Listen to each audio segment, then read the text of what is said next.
நான் சிறந்த ஒரு கேள்வி ஒன்று கேட்குறேன், உங்களால் பதில் சொல்ல முடியுமான்னு பாருங்கள். நீங்களும் உங்கள் நண்பரும் இந்த பாதையில் வந்துக்கிட்டு இருக்கீங்க. இங்கே 2 கிராமங்கள் இருக்குது. ஒரு கிராமத்தோட பேர் உண்மையூர், இன்னொரு கிராமத்தோட பேர் வந்து பொய்யூர். ஆனால் எந்த பக்கம் உண்மையூர் இருக்குது, எந்த பக்கம் பொய்யூர் இருக்குங்கிறது தெரியாது, உங்களுக்கோ உங்கள் ஃப்ரெண்டுக்கோ தெரியாது. இப்போ நீங்களும் உங்கள் ஃப்ரெண்டும் ஆளுக்கு ஒரு கிராமத்துக்கு போனோம். நீங்கள் உண்மையூருக்கு போகிறதா இருந்தால் உங்கள் ஃப்ரெண்டு பொய்யூருக்கு போகிறாங்கன்னு வச்சுக்கோங்க. இல்லை நீங்கள் பொய்யூருக்கு போகிறதா இருந்தால் உங்கள் ஃப்ரெண்டு வந்து உண்மையூருக்கு போகிறாங்க அப்படின்னு வச்சுக்கோங்க. இப்போ இந்த பக்கம் 2 கிராமம் இருக்குது. எது உண்மையூர் எது பொய்யூருங்கிறது உங்களுக்கு தெரியாது. இப்போ இதில் என்ன ஸ்பெஷல் அப்படின்னா, உண்மையூரில் இருக்கிறவங்க உண்மையை மட்டும்தான் பேசுவாங்க, பொய்யூரில் இருக்கிறவங்க பொய்யை மட்டும்தான் பேசுவாங்க. உண்மையூரில் இருக்கிறவங்க பொய் பேசவே மாட்டாங்க, உண்மையை மட்டும்தான் பேசுவாங்க. பொய்யூரில் இருக்கிறவங்க பொய் மட்டும்தான் பேசுவாங்க, உண்மையை வந்து பேசவே மாட்டாங்க. இப்போது இந்த 2 கிராமத்தில் ஏதோ ஒரு கிராமத்தை சேர்ந்த ஒருத்தர் இந்த பக்கம் வந்துக்கிட்டு இருக்காரு, இங்கேருந்து வந்துக்கிட்டு இருக்காரு. இப்போ நீங்களும் உங்களோட நண்பரும் அவர்கிட்ட ஒரே ஒரு கொஸ்டின் தான் கேட்கணும்.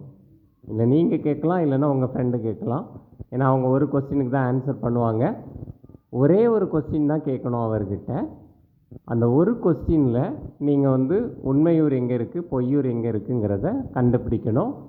கண்டுபிடிச்சி நீங்கள் உண்மையூர் போகிறதா இருந்தால் போகணும், உங்கள் ஃப்ரெண்டு பொய்யூர் போகிறதா இருந்தால் போகணும்.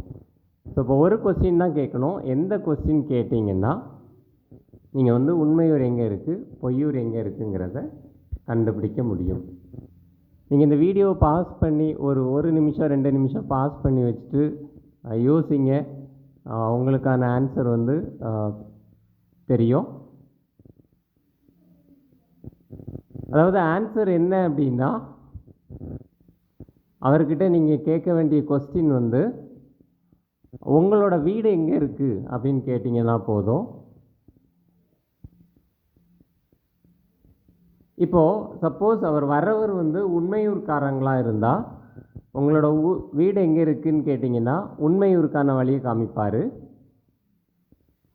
அவர் பொய்யூர்காரராக இருந்தால் கண்டிப்பாக அவர் பொய் மட்டும்தான் சொல்லுவார்.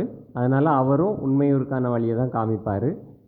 ஸோ இந்த கொஸ்டினுக்கு அவங்க எந்த பக்கம் கை காமிக்கிறாங்களோ அது உண்மையூர், அதுக்கு ஆப்போசிட்டில் இருக்கிறது பொய்யூருங்கிறத நீங்கள் தெரிஞ்சுக்கலாம். அப்போ அவர்கிட்ட நீங்கள் கேட்க வேண்டிய கேள்வி என்ன அப்படின்னா, உங்களோட வீடு எங்கே இருக்குது அப்படின்னு கேட்கலாம், இல்லைன்னா உங்களோட கிராமம் எங்கே இருக்குது அப்படின்னு கேட்கலாம்.